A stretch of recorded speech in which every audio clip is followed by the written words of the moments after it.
Buenas tardes a todos y bienvenidos un día más al invitado de Radio Francia Internacional. El cantador flamenco Luis de la Carrasca se presenta este miércoles en la sala parisina 360 Paris Music Factory en el marco del festival Au Fil des Voix, actuación que va a servir de presentación de su nuevo álbum que lleva el nombre de Garnata, nombre árabe de la ciudad natal, Granada.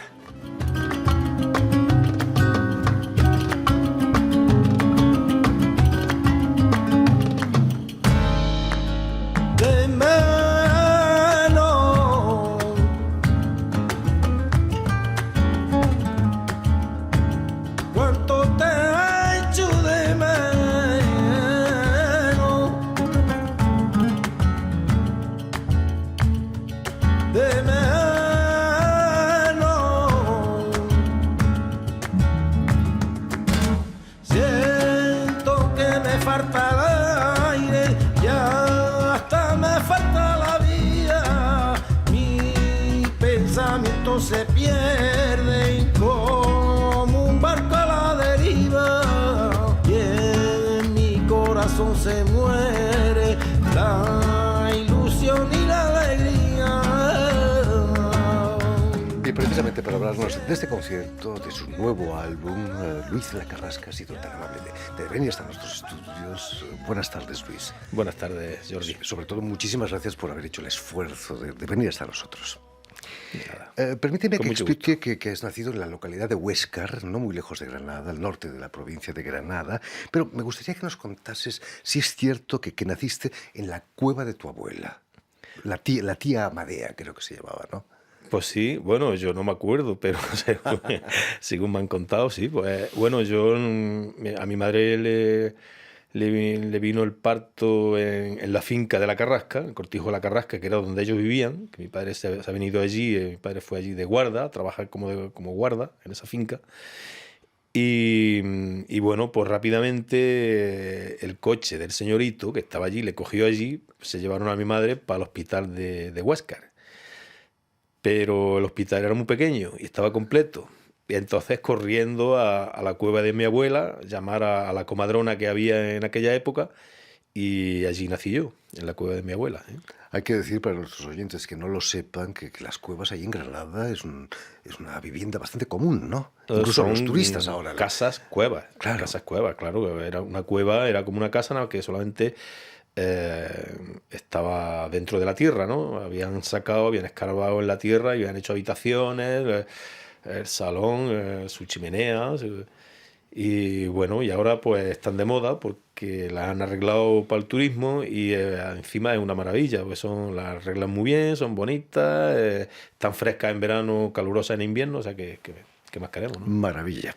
¿Es cierto que tu primer oficio fue el de pastor? Pues sí, porque a la edad de entre 8 y 9 años mi padre se asoció con uno de los patrones, ¿no? de la finca, con don Expedito Cepero, que era una buena persona, era abogado, y le propuso a mi padre, porque si no mi padre se iba de la finca porque ya los sueldos no subían y la vida empezaba a subir, y finalmente pues se asociaron y montaron un rebaño de ovejas, ¿no? La oveja segureña de allí, de aquella tierra. Y pues claro, pues a mí me propusieron de ir de pastor con las ovejas porque mi hermano tenía que ir a la escuela y yo pues iría más tarde cuando mi hermano hiciera la escuela, y eran las cosas de aquella época, ¿no? Que fue lo único que yo nunca estuve de acuerdo fue eso, de no poder ir más a la escuela. Porque a mí me gustaba ir a la escuela. Al mismo tiempo era una libertad extraordinaria, ¿no? Estar con el rebaño por ahí, por las montañas. Al principio muy difícil, ¿no? Porque cada una tenía tendencia a tirar por su sitio. Yo no tenía perro.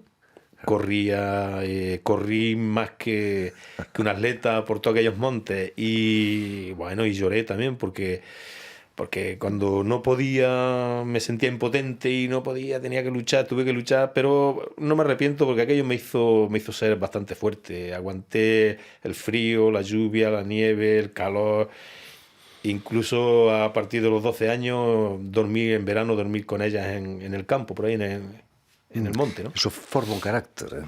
Eso seguramente. Y hace filosofía también, pienso. Por supuesto. Hay muchas horas en qué pensar, ¿no?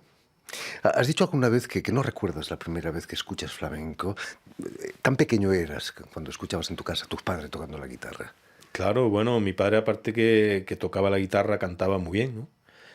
Pues luego tenía su radio, había programas de radio que él los escuchaba y yo le hacía preguntas, ¿no? Yo recuerdo que le hacía preguntas y recuerdo aquellas preguntas que mi padre me explicaba, ¿no? Más o menos, que decía por bulería en aquella época. Dice, en Canalejas de Puerto Real. Decía, La Soleá, Antonio Mairena, Sigrilla, Manolo Caracol, y me iba explicando cosas así, ¿no? La Niña de los Peines. Me explicaba cosas que ya a mí, pues, de niño, pues, todos absorbemos, somos esponjas, ¿no? Tenías que Y me 10 acuerdo años. de aquellas respuestas de mi padre, ¿eh? ¿Cuántos años tenías? ¿10 años? ¿12 años? Pues sí, bueno, 8 o 9 años. por ahí. Imagínate. Tu padre y tu hermano eran grandes guitarristas, ¿no? Bueno, grandes guitarristas tocaban la guitarra, ¿no? Mi padre tocaba la guitarra, cantaba muy bien. Mi padre cantaba muy bien. Puedo decir que más que guitarrista, cantaba muy bien. Como decían los viejos, de cantaba mejor que la radio. Imagínate. Imagínate la radio. El cante es la conversación de los andaluces, ¿no? La gente no habla en los cafés, la gente canta, ¿no? Sí, se ha perdido mucho, pero yo recuerdo, siendo bastante joven, que había como unas peleas en broma, ¿no? De cantadores que se iban diciendo cosas, cantando, con un pique, pero un pique sano, un pique con Deportivo, humor, deportivo, casi. deportivo, sí. Imagínate. Para ti el cante fue algo natural, imagino, empiezas a cantar con tu padre. Bueno, yo era muy tímido, pero el cante era muy presente, porque ahí venían los campesinos, los obreros, ¿no? A trabajar, porque los piajareros, porque ahí los señoritos les daban trocitos de tierra que ellos laboraban, ¿no? Y venían en la época de las cosechas y tal, venían cantando, montados en sus mulas, venían cantando y se tiraban el día cantando, estaban laburando en el campo y estaban cantando. O sea, el cante era algo tan natural, tan sano y tan normal que yo creo que por la mañana nos levantábamos y ya estábamos cantando. Imagínate. Yo cuando no cantaba es cuando me pedían que cantara. Entonces me cortaba y me quedaba, me hacía atrás. Pero así espontáneamente yo creo que desde por la mañana hasta por la noche iba cantando. ¿Qué pasa cuando a un cantador flamenco le cambia la voz? Pasa de voz de niño a voz de adulto. Para mí fue muy triste porque yo tenía una voz, cantaba, de niño cantaba, y tenía una voz aguda que hacía lo que quería, todos los temas de Antonio Molina, para mí eran... Y cuando me cambió la voz perdí todo aquello y luego caí una transición, ¿no? Y me ponía a cantar y la voz se me iba, las cuerdas vocales no respondían a mi demanda, ¿no? A la demanda que pide el cerebro, ¿no? Cuando estás cantando. Y paré de cantar. Simplemente paré de cantar y yo pensé que ya no iba a cantar nunca más. Pero a partir de los, no sé, de los 16, 17 y todo eso, ya empecé otra vez y fui recuperando la voz. Y luego ya cantaba, pues, vamos a decir la verdad, ¿no? Porque había fiestecitas, exactamente, fiestecitas de amigos y amigas.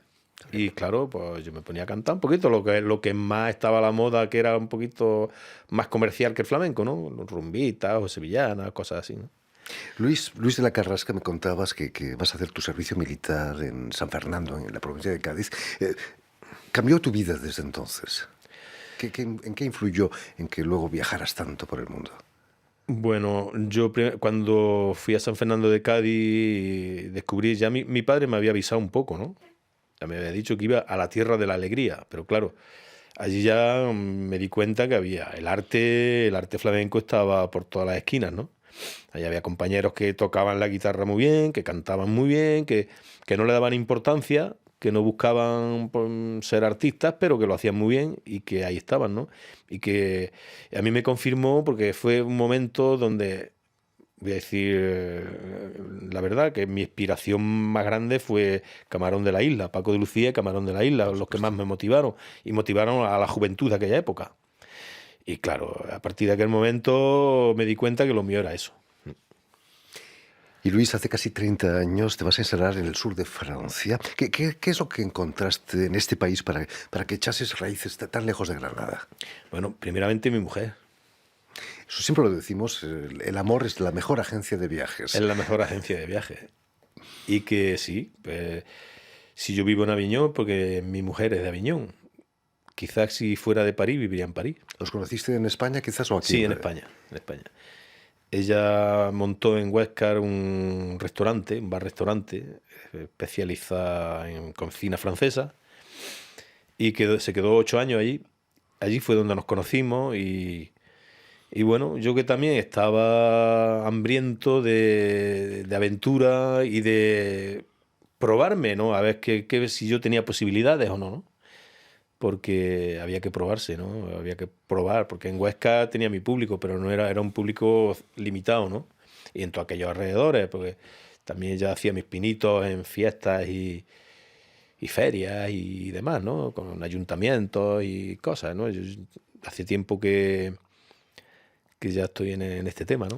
Y precisamente en Aviñón, una vez al año, en verano, es la sede del Gran Festival de Teatro de Aviñón, donde vas a empezar a actuar y empezar a tener éxito, y cada año, desde hace casi 30, presentas un espectáculo, ¿no? ¿Cómo fue ese éxito? ¿Cómo se germinó ese éxito?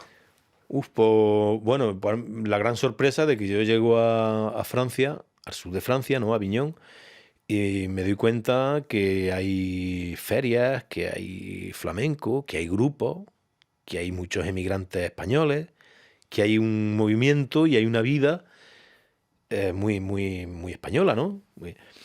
Y luego me encuentro con el Festival de Aviñón, que son 20 y tantos días, aunque es festival de teatro, pero ya se comenta de que se está abriendo a otras músicas. Bueno, el flamenco es muy teatral también.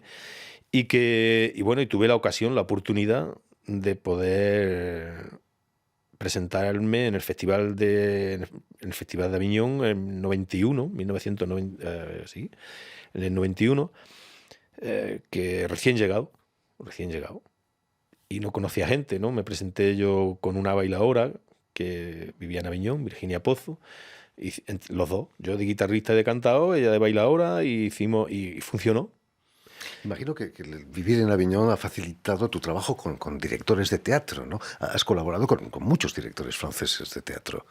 Claro, bueno, allí nos han descubierto mucha gente, ¿no? Allí nos descubrió Thomas Ledoirec, metteur en escena de aquí de París, que montamos el CI flamenco, la leyenda flamenca del CI, que fue un exitazo, fue un gran éxito.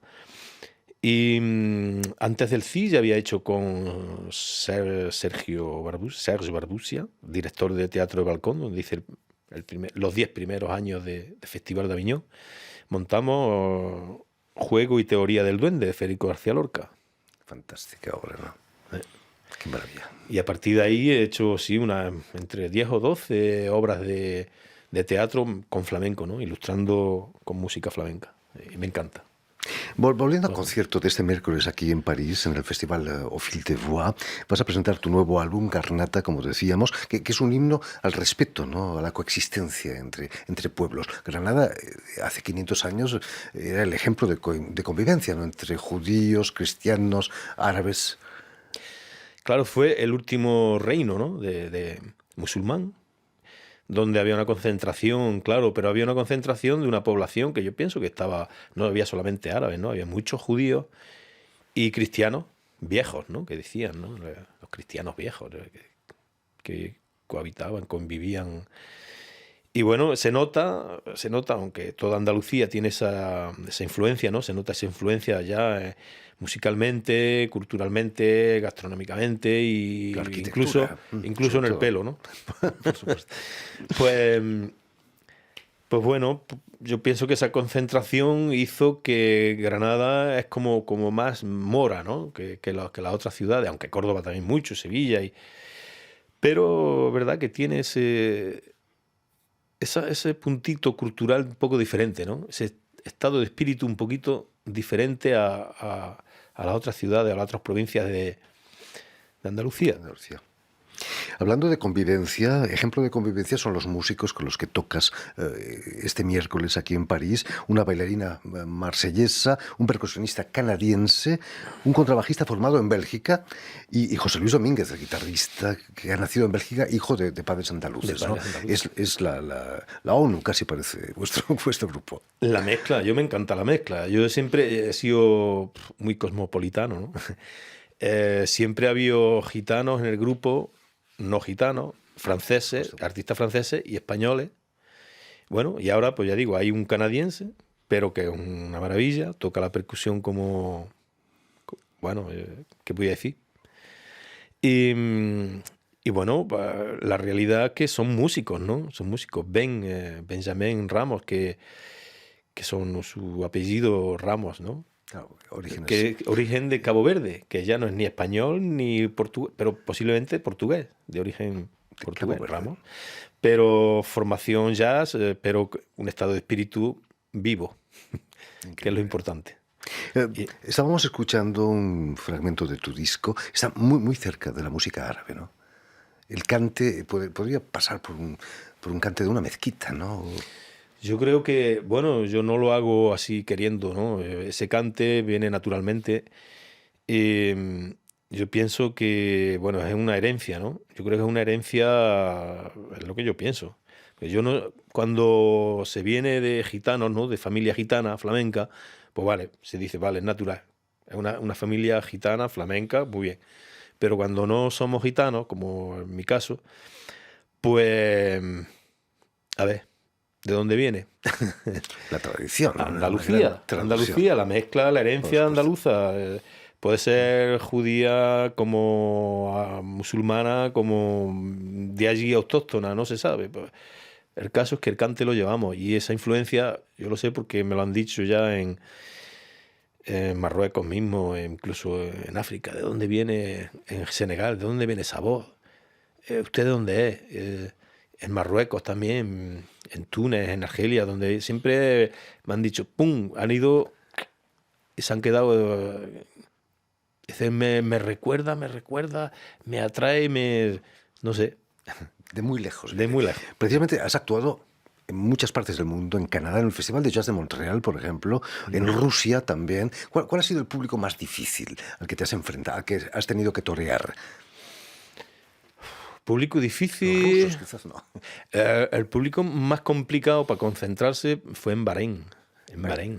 Porque se movían por la sala, por las gradas, ¿no? Porque era un teatro y se movían por allí, por las butacas, como querían, para allá, para acá, hablaban, se comunicaban entre ellos.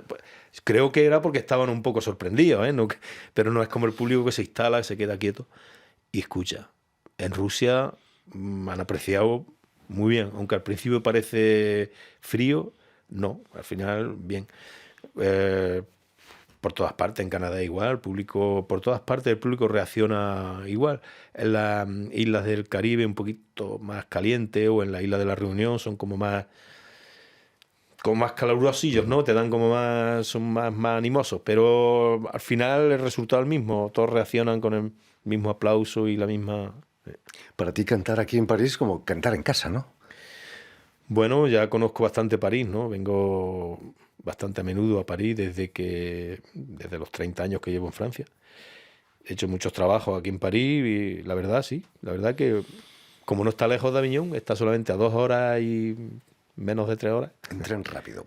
Seguro que el público estará muy sentadito y no se va a mover mucho. El mejor público, el más entendido, el más conocedor es el público de París. Imagínate. En fin, pues ya lo saben, tienen una cita este miércoles en el Festival Au Fil de Voix para el concierto de Luis de la Carrasca. Muchísimas gracias, don Luis, por haber estado aquí con nosotros. Permíteme también que dé las gracias a Vanessa Loaso, quien ha estado detrás de los cristales al tanto de la realización del programa, y enviar un saludo muy especial a nuestros telespectadores, porque también los tenemos, que nos siguen en toda América Latina. No sé si en Granada nos siguen, pero gracias a una televisión uruguaya que emite desde Montevideo, ahí en Uruguay. Y a ustedes muchísimas gracias por su atención y les damos cita para una nueva edición de El Invitado de Radio Francia Internacional.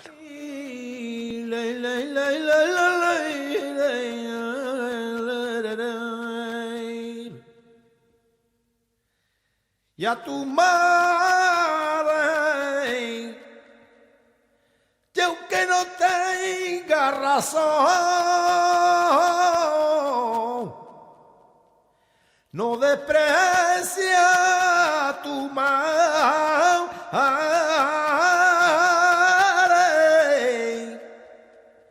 porque ella a ti te parió y tus fracasos son como puñales que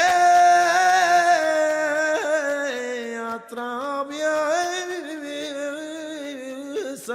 su corazón.